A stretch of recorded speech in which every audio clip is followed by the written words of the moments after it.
Alam niyo mga countries, no, pagpasa hanggang ngayon ay marami pa rin katanungan. No, kahit naipasa na sa Congress, dumaan na rin sa bicameral committee sa Senado, no, yung napagkasunduan nga na term setting nitong darating na halalan sa pangbarangay or in short BSKE. No, so nung ito ay in-announce ng Senadora Amy Marcos, no, sabi niya ay salamat at na-postpone din. So may ibig sabihin nun, no, sa salita pa lang niya na yun ay mukhang sigurado na siya na hindi na talaga matutuloy itong taon na to, no, sa December, itong halalang pambarangay, no. Bakit ka ba kasi masyadong naging mainit itong usapin na ito, no? Marahil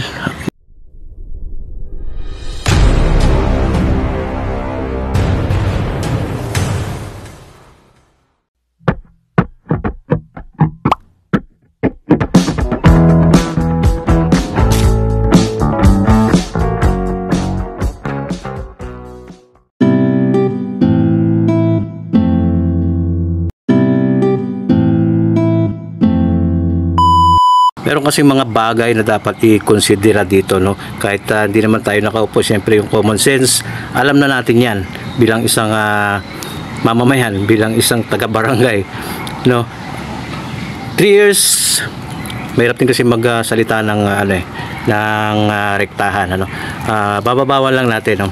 3 years, siyempre medyo maiksi yan at katatapos lang ng local election, talagang magastos. Yung mga kumandidato dyan, siyempre gumastos yan. Tapos kung matutuloy ba itong eleksyon na naman, konektado kasi yan wala pa ba hanggang sa itaas. Nagets nyo po yung point ko. So anong nangyari, naiurong, no, para makapaghanda sa eleksyon, hindi mabigat sa bulsa, no? Parang gano'n, no? So sige, so yun na nga, ando na tayo 4 years naipasa ang batas sa Kongreso at sa Senado. So ang agreed, yung napagkasunduan ay 2026 November, no? November na to, merong 4 na taon. So yung nakaupo tuloy-tuloy pa yon mula nung 2023, no? Tama ba? Yung huling election para sa pangbarangay and SK. So mayroon nga silang 4 na taon. So ang mangyayari nito 2026, yung susunod na eleksyon, ito na, no? Kasi mukhang malabo na itong 2025. Mukhang wala na talagang pag-asa para sa akin lang. Para sa tingin ko lang, no? Mukhang yun na talaga. So, kasi nga sabi, pirmahan man ni Pangulo, no, itong panukalang batas na ito, sa loob ng 1 buwan automatic pag nag-mature dyan, talagang magigipong batas yan. Talagang magiging ganap na pong batas yung bill na yan. Pero meron pa rin kasi malaking katanungan dito, no? Merong mga nag-comment sa isa kong update, no? Sabi nila dapat hindi raw pirmahan, no, ni Pangulo, at meron naman nagsabi na sa tingin mo ba hindi pipirmahan magkapatid dyan, no? Si Amy saka si Bongbong, no? Oo, magkapatid sila pero may kanya-kanya po silang mga disposisyon, lalong-lalo sa kasi nilang mga trabaho. Si BBM ay presidente at si Amy naman ay senador, no? Hindi porkit magkapatid hindi naman po pwede pong i-apply yan, no? Kasi itong mga nangyayari ay meron pong tinatawag na mga meron kasi tayong saligang batas, di ba? Meron po tayong saligang batas. Naman po tayo maalam masyado sa batas kasi hindi naman talaga natin mahuhukay. Hindi naman po tayo abogado. Tayo ay simpleng mamamayan lang, no? Kaya itong tinatopic natin ang pinupunto lang natin dito no, matutuloy na ba? Kasi marami na pong naging paikot-ikot na nangyari. Kaya nga itong sa Senado magkakaroon pa ng mga issues, hindi po ba?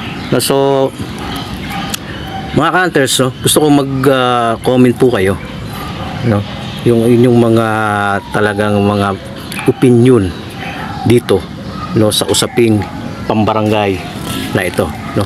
Lalong-lalo na sa mga gantong content marami rin pong nanonood diyan ng mga nasa barangay, syempre, no. Hindi natin alam, may baka nanonood din pong mga senador diyan, mga opisyal sa gantong klase mga vlog, no. Kahit maliit po tayong content creator, ginawa ko rin to kasi syempre botante po ako.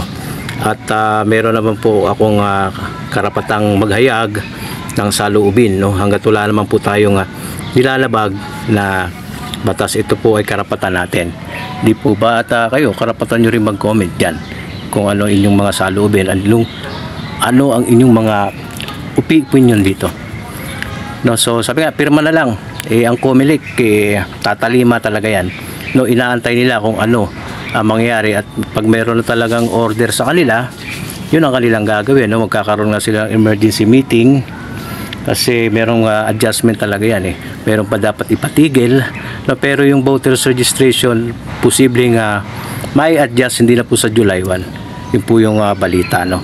May adjust po yan maaari sa October daw no, o 2026, di ba? So makakapag-ready at tayong pondo, kinakailangan na yun, pondo nila syempre para dyan sa mga kailangan dito sa eleksyon pambarangay na ito.